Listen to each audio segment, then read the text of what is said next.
Welcome to Melrose Unitarian Universalist Church.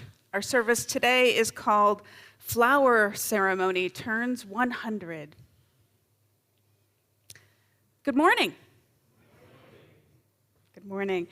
I'm the Reverend Dr. Suzanne, and Trilogator. My pronouns are she, her, and hers. And I find myself asking, for obvious reasons, is it ever possible to have too many flowers? I must admit I bought some on my way here this morning at Trader Joe's, but then we had some generous donations from Linda Ireland from her gorgeous garden of native plants. So we have a beautiful bounty this morning. If you have brought a flower as well, I usually count on people forgetting. That's why I bring too many. But if you brought one this morning, good for you. Please bring it forward. There's some empty vases still up at the front. Thank you. Our church is a vibrant, caring community dedicated to radical love and service. All who share our values are welcome to join us. Have you signed up yet for Jubilee 3? If you're like me, you love to learn, and you love even more to save money. If you sign up for this weekend in October, before June 1st, you'll not only learn everything you need to know to fight white supremacy culture and the history of racism in this country, you will also save $100, which I think is pretty sweet. So the link to do that is in the email news. And again, the deadline is June 1st, so it's just a couple days from now. Also, if you would please sign up for our restorative circle that's happening next Saturday about gendered programming here at church. It's on the afternoon of Saturday, June 3rd. Everyone will have a chance to speak, several chances to speak, and everybody will be heard. If we get more than 30 people to sign up for the afternoon session, we will open another session in the morning. Sign up again is in the midweek update. I am very happy to announce, but I'm going to let Eric announce this. Eric, come on forward.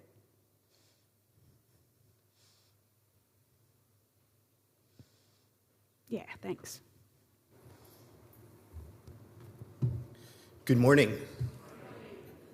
Many of you will remember last summer, the worship committee put together a program for every Sunday at the 10:30 time slot for community gathering and offering of special programming. We're going to do it again this year, and we're really excited. We already have a few people that have offered programming for those Sundays. Thank you very much. But we still need a few more people.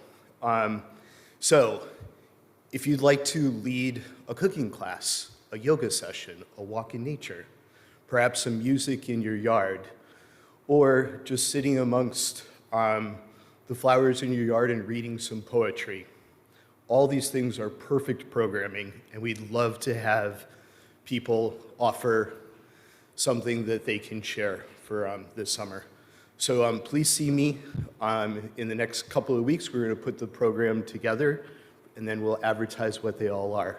And we hope that you'll join us as a leader or a participant. Thank you.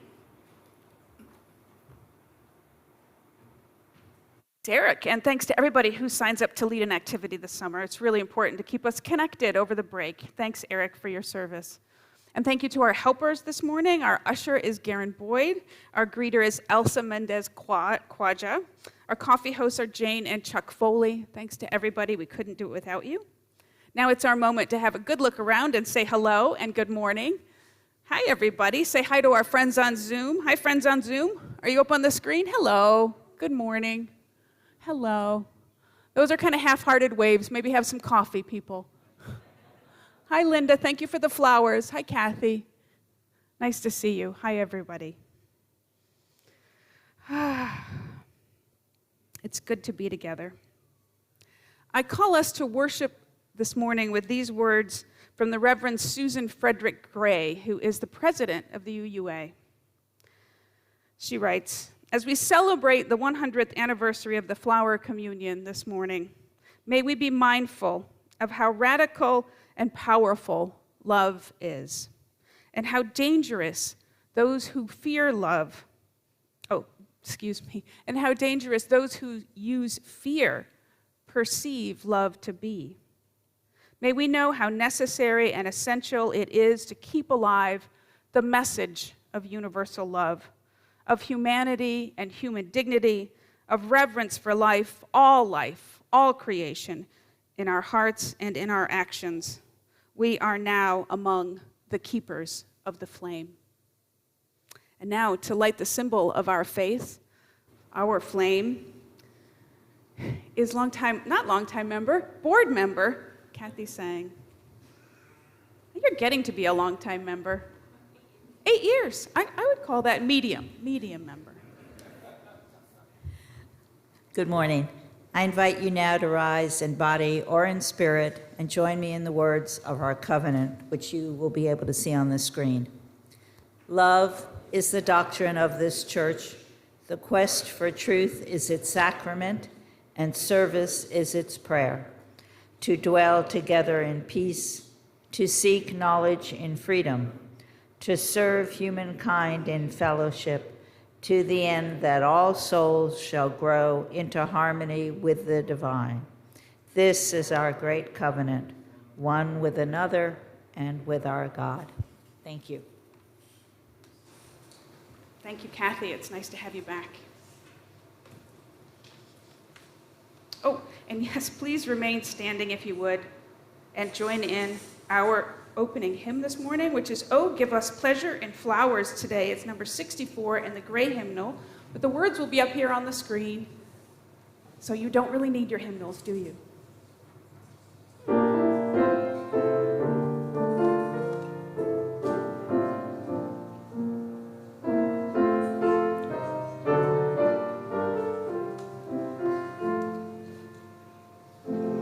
Give us pleasure.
Thank you. Please be seated.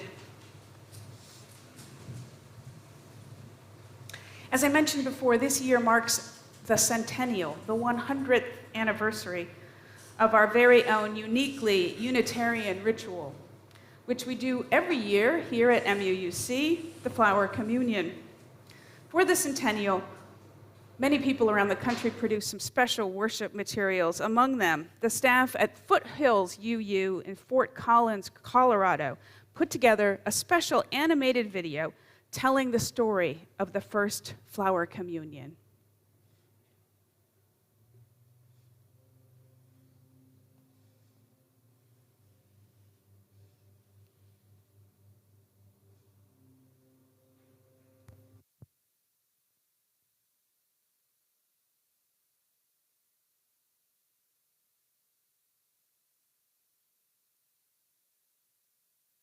Respond to their questions about how to be a community that welcomed rather than suppressed diversity. Czechoslovakia was a country formed in the aftermath of war. struggling just 5 years after the end of that war with questions of belonging and identity, trust and anxiety. Chopak's ritual took the traditional bread and wine communion that his community was too heretical for and too resistant to these usual symbols, and played with this ritual. He turned instead to the beauty of nature all around them and invited each of his congregants to find a flower and bring it to the church one Sunday. That each person would find the flower that was beautiful to them was a symbol of their affirmation that each of us has a piece of the truth, our unique sense of what beauty means. On their way into the church, his congregation was in turn invited, each of them, to place that flower in a vase, which symbolized their free choice to enter into community alongside all the other people that saw beauty in their own way, symbolized by their flowers placed there as well. A free church where people freely choose to walk together across their differences. Once everyone had gathered, they'd bring the vase forward. Then the minister, Chopak, he would bless it. And then he'd invite everyone to choose a flower to take home with them, but just not the one that they came with. Again, this free choice affirmed each person's choice to be blessed by another and to receive with an open heart their different understandings of beauty and to feel connected rather than divided by this difference. In this moment where so many forces seek to divide people, to play on our fears of differences and our anxieties of the other, here we remember that we freely choose to walk together and to be blessed by the differences between us and to see these differences as beauty.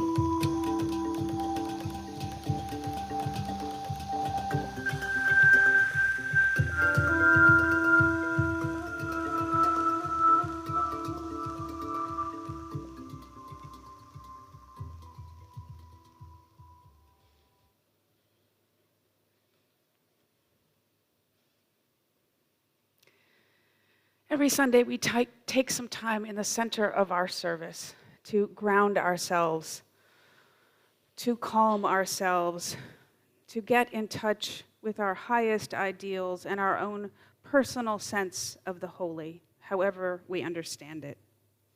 Let's begin that time together by closing our eyes and breathing deeply.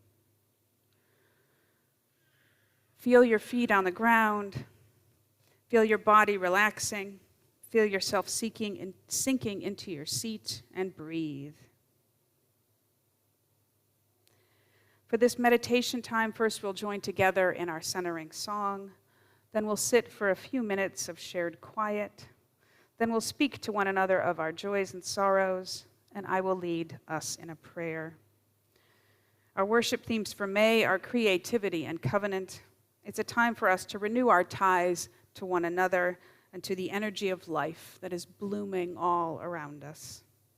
Our centering song for May is To See the World in a Grain of Sand, text by William Blake, music by Tom Hoynatsky. Lyrics will appear on the screen. Remain seated and join in as you like.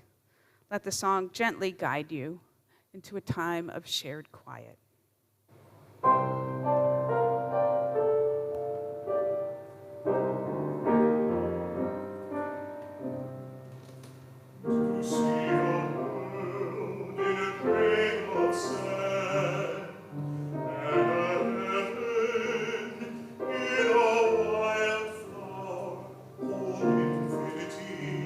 In the palm of your hand, and eternity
It is our tradition here every Sunday to share with one another our joys and sorrows, the personal milestones of our lives. We listen to one another with caring and concern so that the sharing brings us closer, knits us into an ever stronger community. I invite the people on Zoom, if you have a sorrow to share, to go ahead and type it into the chat box. If anyone in the room has a sorrow they'd like to share, please come forward and speak from the mic.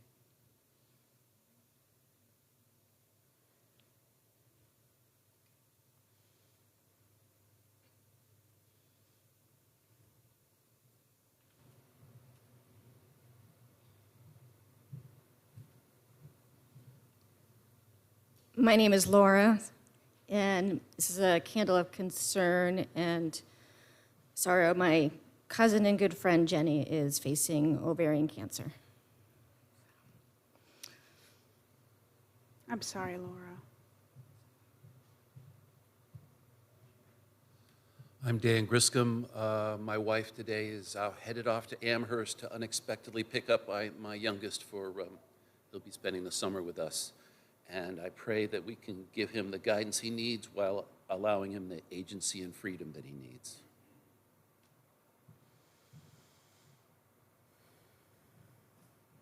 I'm Janice Bissix, and today would have been my dad's 92nd birthday.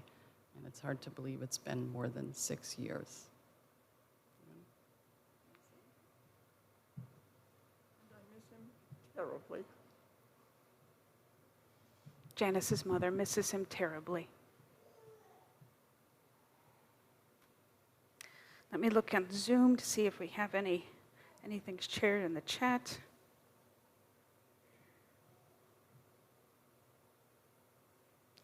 Garen, if you would please light a candle for the sorrows that remain in our hearts today. May the candle remind us to reach out to all the people in our lives who are hurting now, so that we can offer help and support and kindness.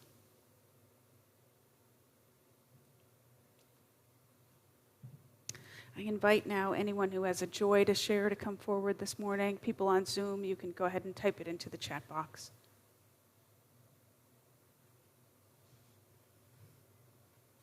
Hey, Peter, come on forward. Good morning. I'm Peter MUUC. I want to greet everyone on this beautiful Memorial Day Sunday. And these flowers are gorgeous. Today I'm remembering my father, Alistair's grandfather, and Cleo and Elm's great-grandfather. He was a pacifist by nature, but he served in both world wars. And in 2 weeks' time, he would have turned, good grief, 125. Wow. Wow. Thanks, Peter. I want to mark a joy that there's a baby gurgling in the room. I'm enjoying that. Thank you. Come on, Mary. Good morning. My name's Mary Delahanty. This is a candle of joy. My father-in-law, Michael Laura, joined the Navy when he was 17 years old. Wow. He went to World War II, and he served in the Pacific.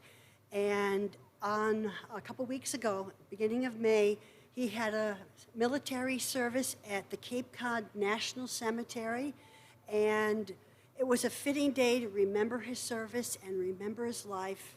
And I am happy to share this cap that says U.S. Navy veteran, if anybody knows a veteran who'd like to wear it. Thank you, Mary. It's a good moment for me to mention that I'm leading a prayer this afternoon at Wyoming Cemetery for the town's veterans' Memorial Day observance. Nathan.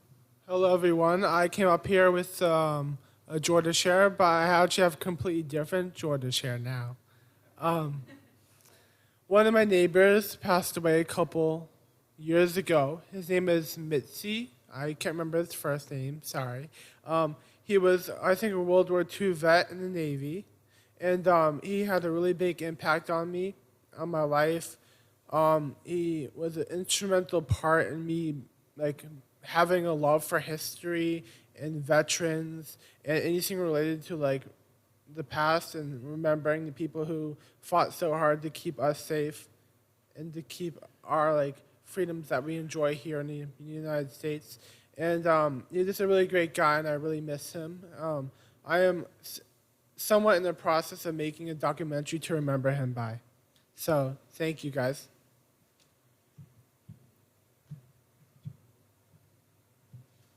Hello, my name is Joe Roman, and our oldest son, Joe, turned 50 2 days ago, and he's taking it pretty well. Our oldest granddaughter is graduating from high school on June 5th, and she's going to the University of Colorado in Boulder in the fall. So we're very happy for both those events. That's great, Joe.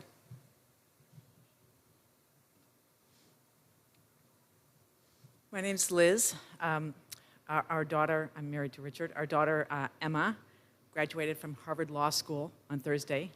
It's a pretty spectacular event, and she racked up some honors. She graduated magna cum laude and performed, I think, over 1,000 hours of pro bono work while she was there. And she's off to clerk for a judge at the International Court of Justice in The Hague. So we're kind of in awe of her at this moment. And also, it's our 34th anniversary.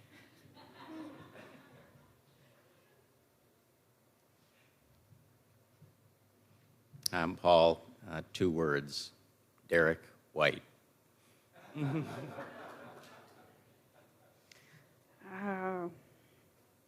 And let me just see the joys that we have online.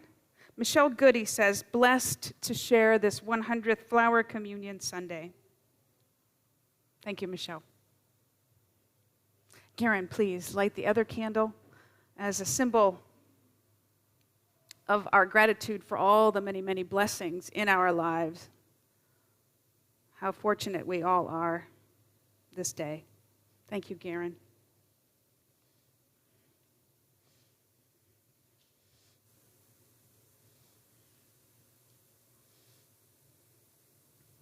Please join me, if you would, in the spirit of prayer. I offer these words by Vanessa Rush Southern and Allison Jacks. Life is complicated and uncertain, and gorgeous with some things we can count on.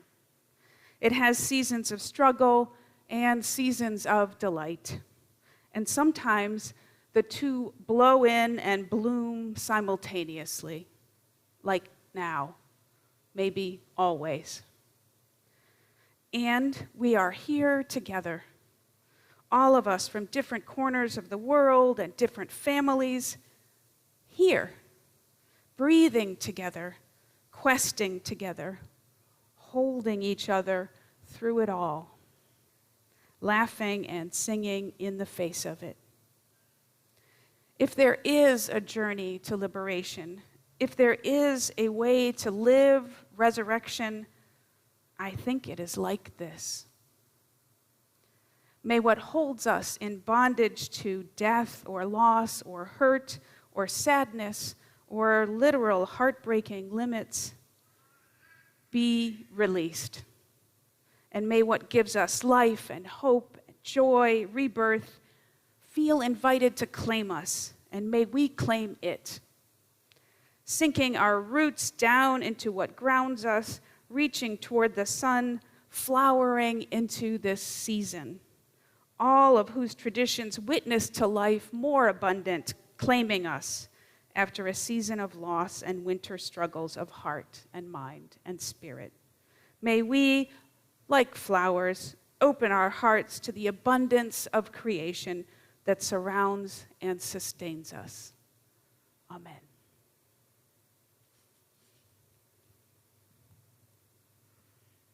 This church is a self-supporting organization funded by your generous annual pledge.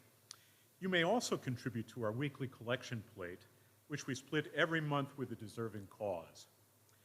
Folks on Zoom can donate either way using the orange button at the top right corner of our homepage at melroseuu.org.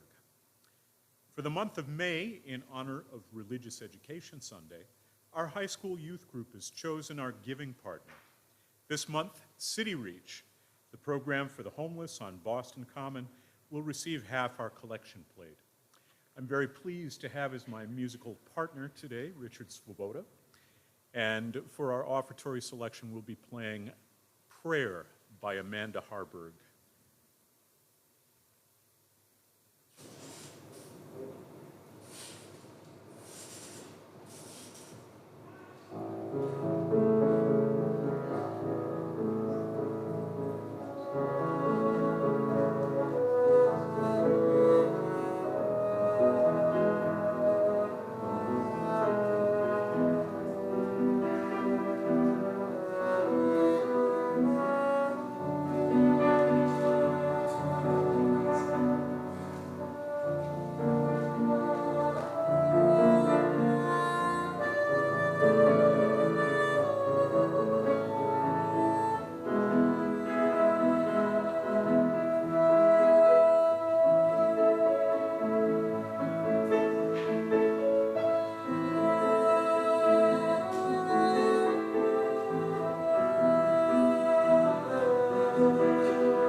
Our reading today is a famous 1802 poem by William Wordsworth.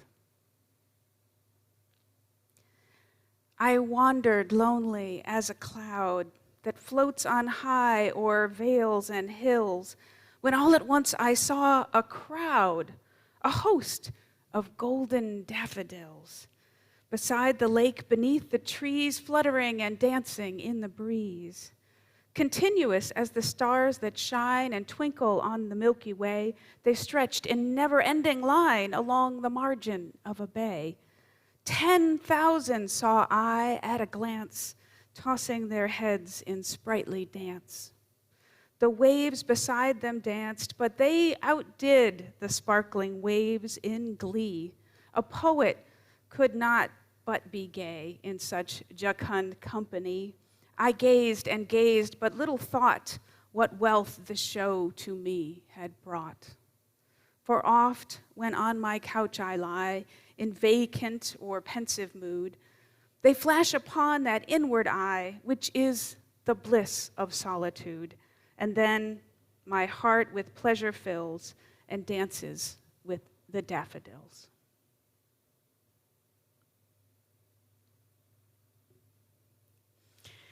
Last night I stepped into my closet wondering what to wear today, and I noticed, I think maybe for the first time, that a third to a half of all the things hanging there were printed with flowers. Then I turned my head and noticed that all of my bedding was printed with flowers. And the wallpaper, and the curtains, my briefcase, my iPad cover, flowers, flowers, flowers, and I hadn't really noticed.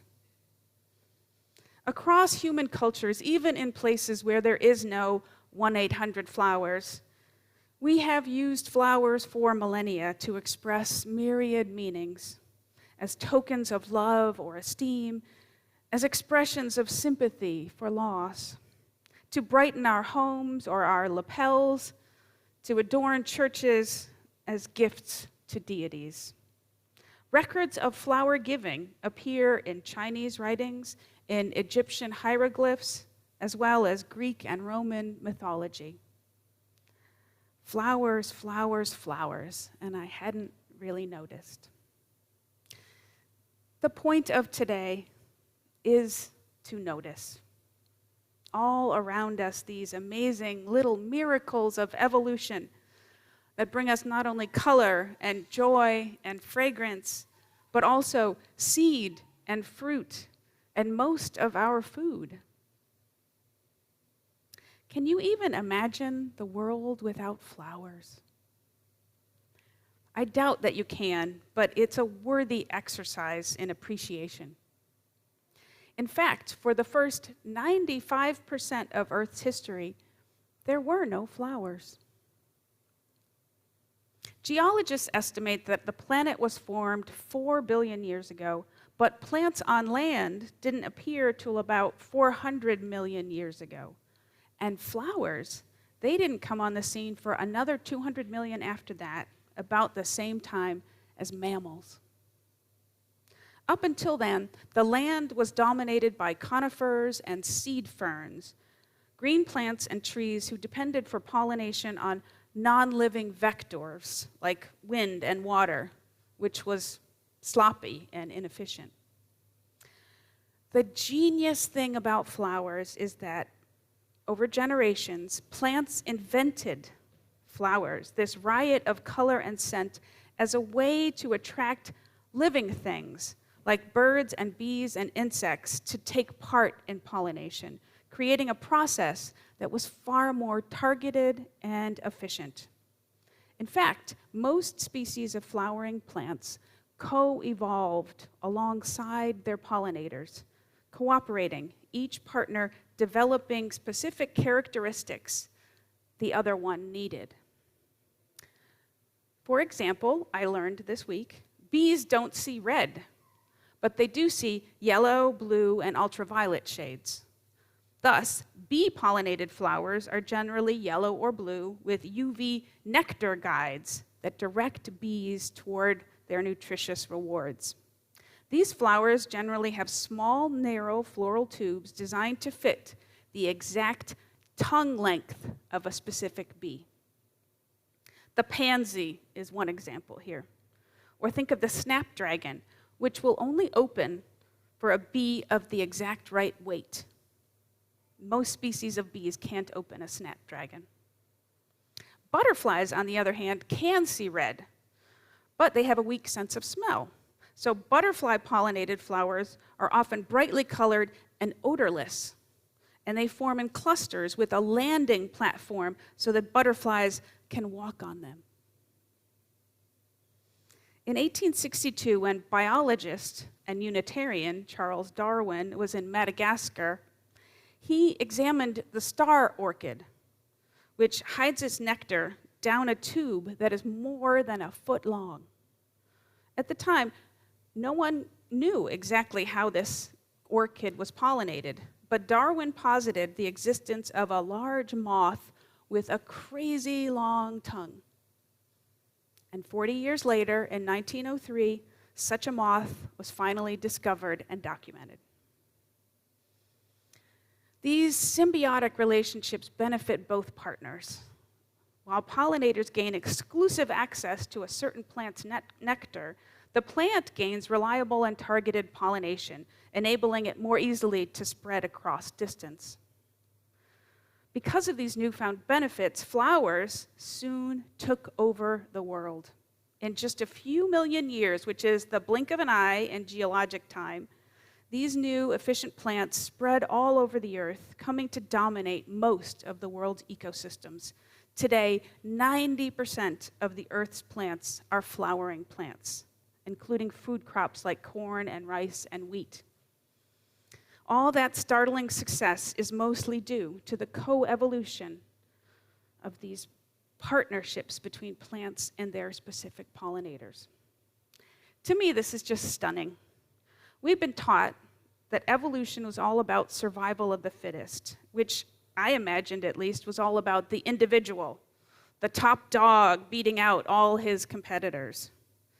But the story of flowers, which is one of evolution's greatest successes, is much more about relationship, about partners investing in each other, co-evolving together in a give and take across generations.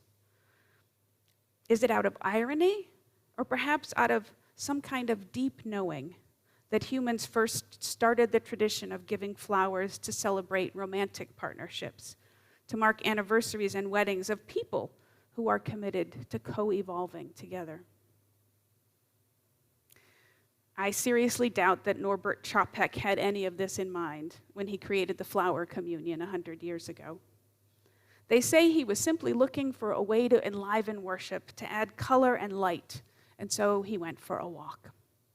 He was thinking of his people, their cares and struggles just 5 years after the end of World War I. These people were mostly come-outers from Christian traditions, and so Chopek knew they would appreciate a ritual like communion, but that they no longer supported its underlying theology. Walking in a park one day along the river, Chopek turned a corner and happened upon a flower garden in full blossom. It took his breath away. Has that ever happened to you? Have you ever been surprised by flowers? In our reading today, Wordsworth remembers walking along lonely as a cloud when all at once he sees a crowd of golden daffodils. 10,000 saw I at a glance, fluttering and dancing in the breeze. And now, maybe some years later, the poem goes on, whenever he's at home on the couch feeling sad, Wordsworth recalls the flowers, a visual memory that lifts his spirit. They flash upon that inward eye, which is the bliss of solitude, and then my heart with pleasure fills and dances with the daffodils. For Chopek and for Wordsworth, the flowers are a sudden revelation, a moment of magic. They both transformed into something larger so they could savor it for a lifetime. One of the foundational stories of Zen Buddhism is the flower sermon. One day, it is said, the Buddha gathered before him all his disciples, and they waited for him to speak. But instead, the Buddha picked up a flower. According to tradition, it was the white lotus. And he simply held it up high, and he did not say a word. After some time, one disciple slowly, slightly smiled. Later, the Buddha chose that disciple to lead the community after his death. For Zen Buddhists, the smile confirmed the direct transmission of wisdom without words, a wisdom that has no words. Musing on this story for Flower Communion, a colleague of mine joked that she wanted to try to replicate the flower sermon in a UU church. What would happen, she asked, if she simply stood silently in the pulpit with a white flower, waiting? I don't think it's a good idea. What do you think? But what does that flower sermon mean? What was the Buddha conveying without words? Zen master Soen Nakagawa explained it this way: all beings are flowers blooming in a blooming universe. Wow. Well, I don't know what that means either. I think, though, it's about change in its essence. Like the flower, nothing lasts. Everything all around us is constantly changing, constantly becoming, and constantly letting go.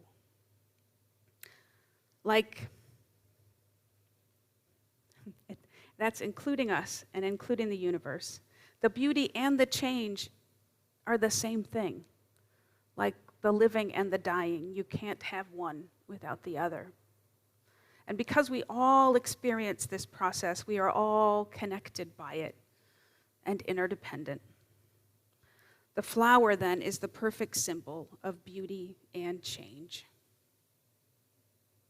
The good news is this: as long as you are alive, you are free to keep becoming, keep blossoming into and toward the letting go. All of these many meanings are the glory of the Flower Communion. Today we celebrate nature, its vast diversity and power. We celebrate the flower as a symbol of beauty and fragility, of life and death, of the constancy of change. We celebrate the flower as a triumph of co-evolution, a symbol of relationship and interdependence. We celebrate the bouquet, the mix of species, as a symbol of unity and diversity, of glory in difference. And we celebrate our Unitarian heritage. Our brother Norbert Čapek, creator of this gentle ritual, who then later stood fast against fascism, who confronted white supremacist Nazis with a simple symbol of joyful diversity. And he was sent to Dachau, where he lost his life. As we celebrate the 100th anniversary of the Flower Communion, let's remember the words of Susan Frederick Gray. May we be mindful of how radical and powerful love is, and how dangerous those who use fear perceive love to be.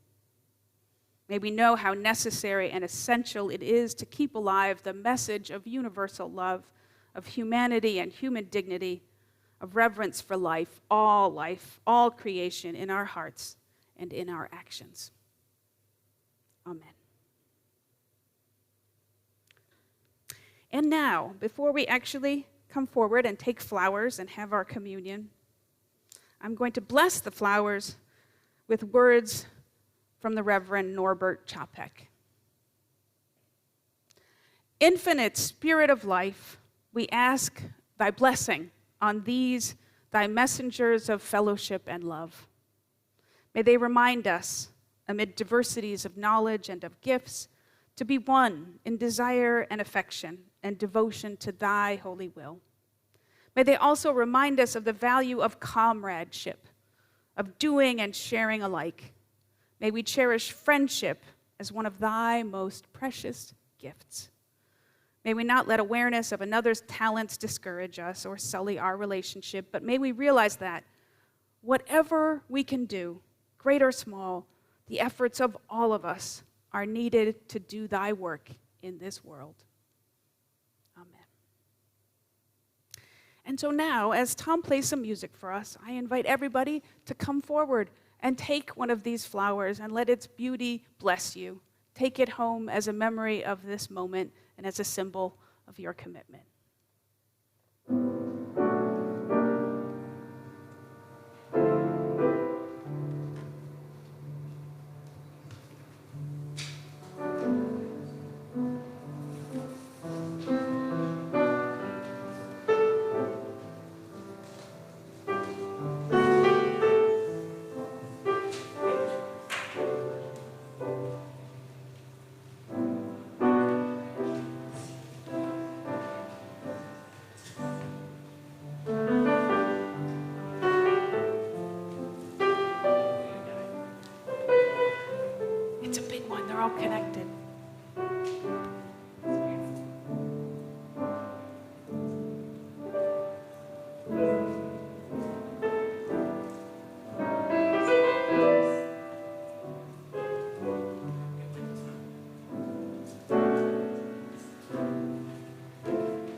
Thank you, Tom.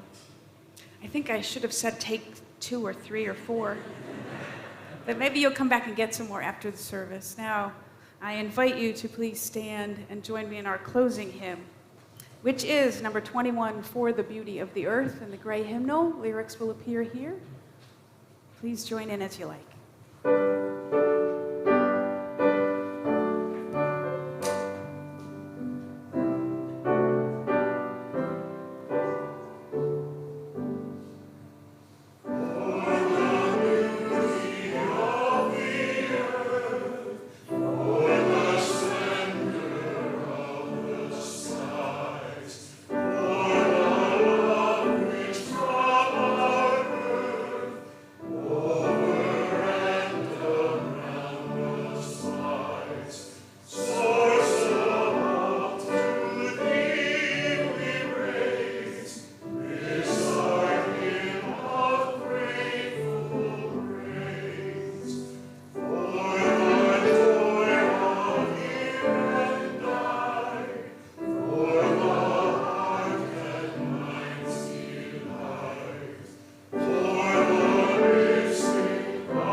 Thank you. Please remain standing for a moment and join me in our chalice extinguishing words. We extinguish the flame, but not the light of truth, the warmth of community, or the fire of commitment. These we carry in our hearts until we are together again. Thank you. You may be seated. Our worship has ended. Please enjoy a lovely postlude from Richard and Tom, and then come and get some more flowers. Join me for coffee hour in Parish Hall. People on Zoom, go ahead and click join a room if you'd like to have a little conversation with your friends there. Thank you for worshiping with us today, and happy Sunday.